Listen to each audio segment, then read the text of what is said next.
ጤና ይስጥልን ተመልካቾቻችን እንደምን አላችሁ? ከአማራ ሚዲያ ኮርፖሬሽን ደሴ ስቱዲዮ ለሰዓቱ የተዘጋጁ ዜናዎችን ይዘን ቀርበናል። ከዜናዎቹ ጋር ተመስገን አሰፋ አብሬያችሁ ቆያለሁ። ከጸጥታ ኃይሎች ጋር በመተባበር የከተማቸውን ሰላም ዘላቂነት ለማረጋገጥ እንደሚሰሩ የደሴ ከተማ ወጣቶች ተናገሩ።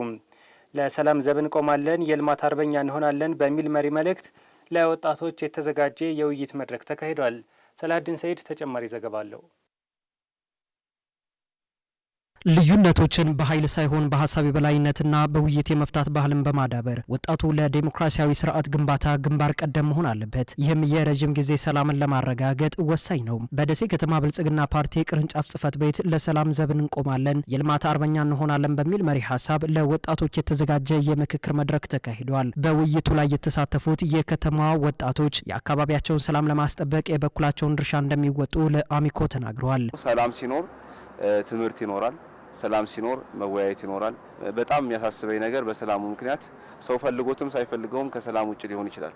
ነገር ግን በሰላሙ ምክንያት በክልላችን ላይ ያለው በተለይ በትምህርት ላይ ያለው የደረሰው ጉዳት እንደ አንድ ወጣት ያሳስበኛል። ምክንያቱም አንድ አገር ያለ ትምህርት ያለ መሰረተ ልማት ወደፊት መሻገር ስለማችል እዚህ ላይ በደንብ አጽንኦት ሰጥተን ሰላማችንን ጠብቅ ይገባል። በከተማችን ላይ ያለው ሰላም ለማስጠበቅ ራሱ ወጣቱ በራሱ የሰላሙ አርበኛ ሆኖ መቀጠል አለበት።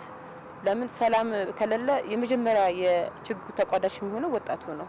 ስለዚህ ሰላሙን አስጠብቆ በዚሁ መንገድ መቀጠል አለበት። ከውጭ የሚመጡ ጽንፈኞችም ተባሉ እንደዚህ ጥያቄ ያለን የሚሉት ሰው ወጣቶችም ካሉ እነሱ ችግሮቻቸውን መተው በካርድ እንዲፈቱ ለማድረግ ሰላሙን በዚህ መንገድ እናስቀጥላለን ነው የማስበው። በከተማዋ የተጀመሩ የልማት ስራዎችን ለማስቀጠል ሰላም አይተኬ ሚና እንዳለው የጠቆሙት በብልጽግና ፓርቲ የደሴ ቅርንጫፍ ጽህፈት ቤት ኃላፊ አሸናፊ አለማየሁ ወጣቱ ለዚህ ግንባር ቀደም መሆን እንዳለበት ነው ያነሱት። የሁሉም ኢትዮጵያውያን መኖሪያ አድርገን ይህን ከተማ ሰላሙን ጠብቀን መቀጠል ያስፈልጋል።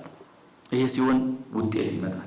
ይሄ ሲሆን የጋራ የምንለው ፍላጎታችን በተመለከተለት ሰዓትና ጊዜ ይሳካል። የጋራ ፍላጎትን ኢትዮጵያውያን ማረጋገጥ የሚችሉት በጋራ ጥቅሞቻቸው ላይ ቀድመው ሲግባቡ ነው። ተናጠላዊ በሆነ ፍላጎት የተቀራረበ መግባባት ሊመጣ አይችልም።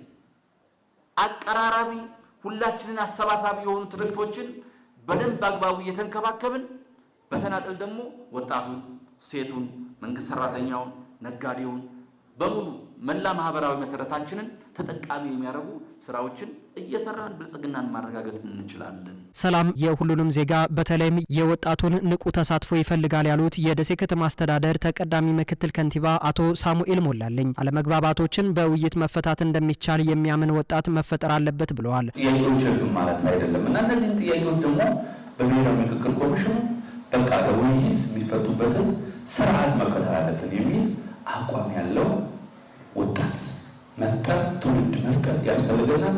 የዛ አካል መሆን አለባችሁ። እናንተ በእርግጥም ናችሁ።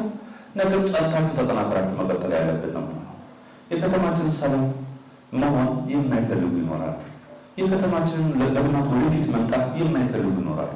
ሙስሊም ክርስቲያኑ ማህበረሰባዊ አንድነቱን ጠብቆ በዝምድና ሀረግ የተጋመደ ማህበረሰባዊ አንድነቱን ጠብቆ እንዲያይና እንዲከፋፈል የሚፈልጉ አሉ። እነዚህ የሚመክት ወጣቱ የሀገር ተተኪ ኃይል ብቻ ሳይሆን ዋነኛው የችግር ፈችነት ሞተር መሆን እንደሚገባው የአማራ ክልል ከተማና መሰረተ ልማት ቢሮ ምክትል ቢሮ ኃላፊ አቶ ሱለይማን እሸቱ ገልጸዋል። በመሆኑም ክልሉ ካለበት ኢኮኖሚያዊና ማህበራዊ ቀውስ ወጥቶ ወደ እድገት ደረጃ ከፍ እንዲል ወጣቱ ተደራጅቶ መስራት እንዳለበት አሳስበዋል።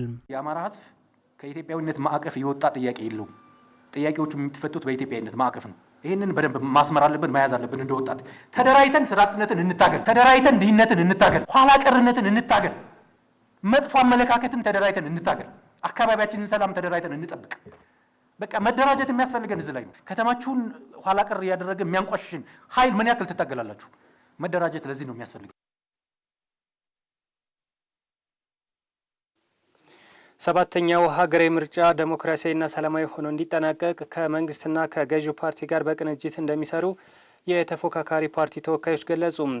በደቡብ ወሎ ዞን አስተዳደር የሚንቀሳቀሱ የተፎካካሪ ፓርቲዎች የጋራ ምክር ቤት መድረክ በምርጫ ስኬታማነት ዙሪያ ምክክር አካሂደዋል። መረጃውን ያደረሰን የደቡብ ወሎ ዞን የመንግስት ኮሚኒኬሽን መምሪያ ነው። አሊ መሪ ያቀርበዋል። በደቡብ ወሎ ዞን አስተዳደር የሚንቀሳቀሱ የተፎካካሪ ፓርቲዎች የጋራ ምክር ቤት 7ኛው ሀገራዊ ምርጫ ዲሞክራሲያዊና ሰላማዊ ሆኖ መጠናቀቅ በሚችልበት ሁኔታ ዙሪያ ምክክር አድርገዋል። በብልጽግና ፓርቲ የደቡብ ወሎ ዞን ቅርንጫፍ ጽህፈት ቤት ኃላፊ አቶ ተስፋ ዳኘው ምርጫ አንዱና ዋነኛው የዲሞክራሲ ስርዓት መገለጫ መሆኑን ተናግረዋል። 7ኛው ሀገራዊ ምርጫ ሰላማዊ፣ ነጻና ፍትሃዊ ሆኖ እንዲጠናቀቅ ሁሉም ተፎካካሪ ፓርቲዎች በጋራና በምክክር መስራት እንዳለባቸው ገልጸዋል። የተፎካካሪ ፓርቲዎች ምርጫውን ፍጹም ሰላማዊ፣ ነጻ፣ ፍትሃዊ በህዝብ ዘንድ ተአማኒነት ያለውና ዲሞክራሲያዊ ሆኖ እንዲከናወን በትብብርና በፍክክር መካከል ሚዛን ጠብቀው ያሉ ጥንካሬዎችን በጋራ እየገመገሙ የምርጫውን ዲሞክራሲያዊነት ተጽዕኖ የሚያሳድሩ ጉዳዮችን ደግሞ በጋራ እየመከሩ ጉድለቶችን በየጊዜው እያረሙ መሄድ